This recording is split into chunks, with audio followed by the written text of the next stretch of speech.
Hello friends, welcome back to channel महापुरुषों की बातें। सत्संग जी सबको प्यार भरी राधा स्वामी।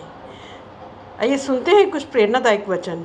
ये वचन राधा स्वामी सत्संग व्यास द्वारा प्रकाशित पुस्तक सत्संग संग्रह भाग 2 में से लिए गए हैं। इस पुस्तक के पेज नंबर 59 पर हजूर महाराज चरण सिंह जी गुरु रामदास जी की वाणी नाम मिले मन तृप्तिये बिन नामे दृग जीवास पर सत्संग फरमा रहे हैं। आप फरमाते हैं, यह चौथी पातशाही श्री गुरु रामदास जी की वाणी है। इस शब्द में आप बहुत अच्छी तरह से नाम की महिमा करते हैं। वैसे तो हम किसी भी महात्मा की वाणी को लेकर खोज करें तो देखेंगे कि हर एक महात्मा शब्द की महिमा करता है, नाम की महिमा करता है। कोई भी महात्मा यहाँ कोई कौम या मजहब बनाने के लिए नहीं आता। ना ही महात्मा हमारे हाथों में डंडे और तलवारें देने के लिए आते हैं। वे तो हमारे अंदर शब्द और नाम की कमाई का शौक़ और प्यार पैदा करके हमें देह के बंधनों से आज़ाद करके परमात्मा से मिलाने के लिए आते हैं। पर आम तौर पर हम दुनिया के जीव ऐसे मालिक के भक्तों और प्रेमियों के जाने के बाद बाहर मुखी हो जाते हैं, कर्म कांड में फंस जाते हैं। हम उनकी शिक्षा को छोटे छोटे दायरों में बंद करके कौमों, मजहबों, मुल्कों की शक्ल देने की कोशिश करते हैं और आपस में लड़ना भिड़ना शुरू कर देते हैं। हम ऐसा क्यों करते हैं? कभी अपने पेट की खातिर करते हैं, कभी अपनी इज्जत और मान बढ़ाई के लिए करते हैं। जिन महात्मा का उपदेश सारे संसार के लिए होता है, जब हम उनके उपदेश को छोटे छोटे दायरों में बंद करने की कोशिश करते हैं, आप ही सोच लें कि हम उन मालिक के भक्तों और प्रेमियों के साथ इससे ज़्यादा और क्या अन्याय कर सकते हैं।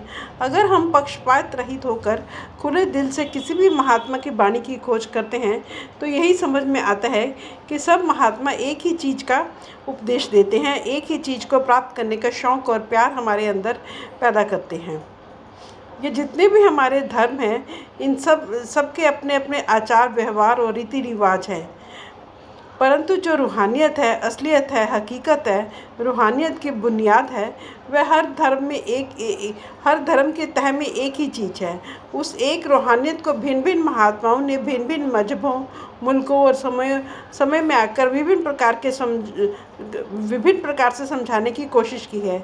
ऋषियों मुनियों ने इस रूहानियत को आकाशवाणी कहा है, राम नाम, राम धुन, निर्मल नाद या दिव्य ध्वनि कहकर समझाया है।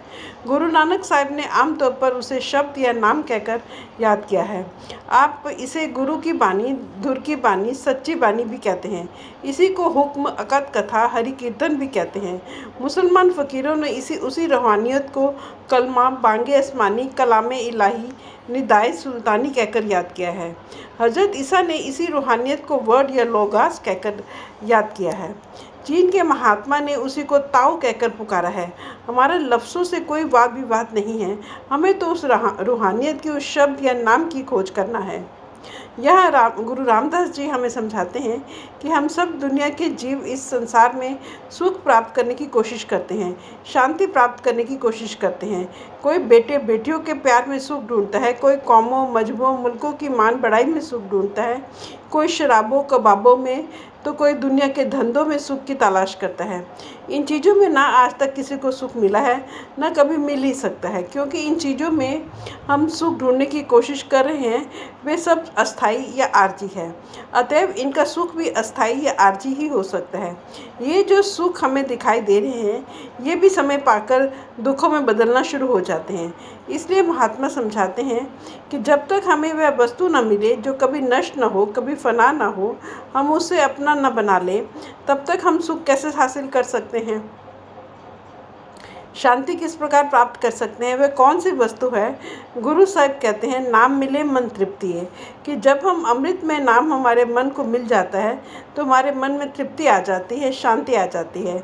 फिर फरमाते हैं, बिन नामे दृग जीवास, कि अगर देह में बैठकर हमने उस नाम के स्वाद को प्राप्त नहीं किया, अपने अंतर में उस अमृत को प्राप्त नहीं किया, तो हमारे इस देह में आने को ही धिक्कार है। हमारे मनुष्य देह में आने का जो ध्येय और मकसद है, वह नाम का स्वाद पाए बगैर कभी पूरा नहीं हो सकता। इसलिए गुरु साहब उस शब्द और नाम की महिमा करते हैं। महात्मा लफ्ज़ों को शब्द या नाम नहीं कहते। हमने अपने अपने प्यार में परमात्मा के जो नाम रखे हैं, उन लफ्ज़ों को महात्मा नाम या शब्द नहीं कहते। वे वर्णनात्मक नाम हैं, वर्णनात्मक शब्द हैं। वे हमारे लिखने, पढ़ने और बोलने में आते हैं। हमारे कई देश हैं, हर देश की अपनी अपनी अनेक भाषाएं हैं और एक एक भाषा में अनेक लफ्ज़ों के द्वारा हम दिन रात उस परमात्मा को याद कर रहे हैं। कोई रब, कोई अल्लाह, कोई करीम, कोई रहीम, कोई परमात्मा या कोई परमेश्वर कहता है। ये जितने भी लफ्ज़ों से हम परमात्मा को याद करते हैं वे सब लिखने, पढ़ने और बोलने में आते हैं। आप देखें, हजारों अनेकों महात्मा दुनिया में आए हैं और आगे भी अनेक महात्माओं को दुनिया में आना है। हजारों अनेकों लफ्ज़ों में महात्माओं ने उस परमात्मा को याद किया है और अनेकों नामों के द्वारा अभी महात्मा भविष्य में भी उस परमात्मा को याद करेंगे। पिछले लफ्ज़ या नाम हम भूलते जा रहे हैं और आगे के लिए प्यार में आकर हम उस परमात्मा के और नए नाम रख रहे हैं। ये सभी लफ्ज़ या नाम जो लिखने, पढ़ने और बोलने में आते हैं वर्णनात्मक नाम या वर्णनात्मक शब्द हैं। हम हर लफ्ज़ के इतिहास का पता लगा सकते हैं, हर लफ्ज़ की मियाद मुकर्रर कर सकते हैं, समय निश्चित कर सकते हैं। स्वामी जी महाराज को आए 100 वर्ष हुए हैं। उनके जाने के बाद हमने उस मालिक को राधा स्वामी कहना शुरू कर दिया, परंतु हम कभी यह सोचने की कोशिश नहीं करते कि दुनिया के जीव स्वामी जी महाराज के आने से पहले भी किसी न किसी नाम के द्वारा उस मालिक को, उस परमात्मा को याद किया करते थे। दुनिया को बने हुए तो करोड़ों युग बीत गए हैं, मालिक भी यही हैं और हम हमेशा मालिक को याद करते आए हैं। इसी प्रकार गुरु नानक साहब को आए 500 वर्ष हुए हैं। उनसे पहले भी मालिक को किसी न किसी नाम से याद करते ही थे। मोहम्मद साहब को आए हुए 1400 वर्ष हुए हैं। रामचंद्र जी को आए हुए इससे भी ज़्यादा समय हुआ है, परंतु दुनिया को बने तो कई युग बीत चुके हैं। वह परमात्मा भी यही था, हम दुनिया के जीव भी यही थे और किसी न किसी लफ्ज़ के रूप में, किसी न किसी लफ्ज़ के द्वारा परमात्मा को याद करते ही आए हैं। ये परमात्मा के जितने भी नाम हैं जो लिखने, पढ़ने या बोलने में आते हैं, महात्मा उन्हें वर्णनात्मक नाम कहते हैं। हम इनके इतिहास और समय का पता लगा सकते हैं, परंतु हर एक महात्मा उस ऊंचे शब्द की महिमा करता है, उस सच्चे नाम की महिमा करता है जो न कभी आँखों के द्वारा देखा जा सकता है, न कभी जुबान के द्वारा बोला जा सकता है, न कानों से सुना जा सकता है। हजरत ईसा समझाते हैं, आँख होने के बावजूद तो उसे देख नहीं सकता, कान होते हुए भी तो उसे सुन नहीं सकता। हजूर महाराज जी, बाबा सावन सिंह जी महाराज उसको अलिखित कानून और अनबोली भाषा कहकर वर्णन करते हैं। वह सच्चा नाम या शब्द ऐसा कुदरती कानून है जो कभी लिखने, पढ़ने या बोलने में नहीं आता कि तुम उस शब्द और नाम को पकड़कर अपने खसम या परमात्मा से मिल सकते हो, जिसे न किसी की आंखें देखती हैं, न किसी के कान सुनते हैं, न ज़बान जिसका वर्णन कर सकते हैं, जहाँ न किसी के हाथ पैर लेकर पहुँचते हैं। जिस चीज़ को हम जीते जी मरकर ही प्राप्त कर सकते हैं। जीते जी मरने से तात्पर्य यह है कि जिस वस्तु को हम 9 द्वारों में से ख्याल को निकालकर आँखों के पीछे इकट्ठा करके ही प्राप्त कर सकते हैं, सभी महात्मा उस शब्द और नाम की महिमा करते हैं। ये जितने भी हमारे लफ्ज़ हैं ये हमारे जरिया या साधन है।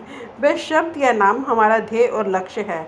हमें लफ्ज़ों के साथ साथ प्यार करके कभी भी कौमों, मजहबों, मुल्कों के झगड़े खड़े नहीं करने चाहिए। हमें तो उन लफ्ज़ों के जरिए उस सच्चे शब्द की, उस सच्चे नाम की खोज करनी है। उस शब्द ने दुनिया की रचना पैदा की है, उसके आधार पर खंड ब्रह्मांड खड़े हैं। उस शब्द ने धरती पैदा की है, सूर्य चंद्र पैदा की हैं। उस शब्द ने संपूर्ण सृष्टि की रचना की है। वह शब्द दिन रात हम सबके अंतर में धुनकारे दे रहा है।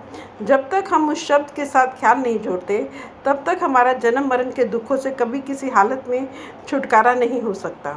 यही हमें वेदों, शास्त्रों में ऋषि मुनि समझाते चले आ रहे हैं कि परमात्मा ने आकाशवाणी के द्वारा सृष्टि की रचना की है।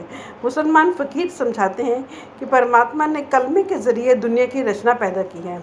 ईसा मसीह बाइबल में फरमाते हैं उस परमात्मा ने वर्ड के द्वारा दुनिया की रचना की है। किसी ने वर्ड कह दिया, किसी ने कलमा कह दिया, किसी ने कुन कह दिया, किसी ने शब्द और नाम कह दिया, किसी ने आकाशवाणी कह दिया। हमें लफ्ज़ों के वाद विवाद में नहीं उलझना। हमें तो उस वस्तु की खोज करना है जिसके आधार पर हमारे खंड ब्रह्मांड खड़े हैं, जो वस्तु दिन रात हमारे अंदर धुनकारे दे रही है और जिसको प्राप्त करके ही हम जन्म मरण के दुखों से छुटकारा प्राप्त कर सकते हैं। फ्रेंड्स, अपनी इस वीडियो को आज हम यहीं समाप्त करते हैं। अगली वीडियो में आगे बढ़ेंगे। Thank you.